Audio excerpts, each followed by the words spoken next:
స్వర్గంలో మొదటగా ఏమి తినిపించబడుతుంది? మీరు ఎప్పుడైనా ఇలా ఆలోచించారా? అల్లాహ్ వంటి గొప్ప ఆతిథేయుడు తన దాసులకు విందు ఇచ్చినప్పుడు ఏ ఆహారంతో ప్రారంభిస్తాడు? అది ఏదైనా సాధారణమైనది కావచ్చా? కాదు. ప్రవక్త మనకు ఒక ఆశ్చర్యకరమైన నిజాన్ని తెలియచేశారు. స్వర్గవాసుల మొదటి విందు చేప కాలేయంలోని ఒక ప్రత్యేక భాగంతో ఉంటుంది. ఒక్కసారి ఆలోచించండి, స్వర్గంలో మొదటి అతిథి సత్కారం అది చేప కాలేయంలోని ప్రత్యేక భాగంతో.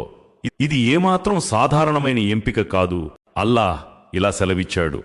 అక్కడ ఎలాంటి వ్యర్థమైన మాట ఉండదు, ఎలాంటి బాధ కూడా ఉండదు. అంటే స్వర్గంలో ప్రతి విషయం సంపూర్ణంగా ఉంటుంది, ప్రతి ఆశీర్వాదం అత్యుత్తమంగా ఉంటుంది. అయితే ఈ ఎంపిక ఎందుకు? ఇక్కడ ఒక విషయం చాలా స్పష్టంగా అర్థం చేసుకోవాలి. ఇది కేవలం ఈ రోజుల్లో దాని ప్రయోజనాలు మనకు తెలుసు కాబట్టి అలా ఎంపిక చేయబడిందని మేము చెప్పడం లేదు. అయితే మేము ఇలా చెబుతున్నాం, అల్లాహ్కే బాగా తెలుసు. ఆయన చేసే ప్రతి ఎంపిక హిక్మత్, జ్ఞానం మరియు ఉద్దేశం మీద ఆధారపడి ఉంటుంది. అందుకే స్వర్గంలో ఆశీర్వాదాలను ప్రపంచంలోని వస్తువులతో పోల్చకూడదు. ఈ ప్రపంచంలోని చేపను స్వర్గంలోని చేపతో పోల్చడం అసలు సరైంది కాదు. ఎందుకంటే స్వర్గపు ఆశీర్వాదాలు ఈ ప్రపంచం కంటే ఎంతో ఉన్నతమైనవి, సంపూర్ణమైనవి.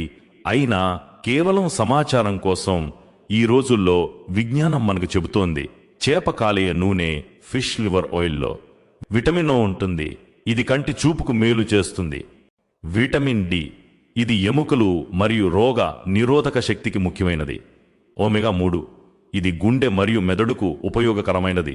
అంటే ప్రవక్త సల్లల్లాహు అలైహి వసల్లమ ప్రస్తావించిన ఆ విషయం ఈ ప్రపంచంలో కూడా ఒక ప్రయోజనకరమైన ఆహారంగా ప్రసిద్ధి పొందింది. కానీ అసలు నిజమేమిటంటే స్వర్గపు ఆశీర్వాదాలు మన ఆలోచనలకు అందనంతగా మరింత సంపూర్ణంగా ఉంటుంది.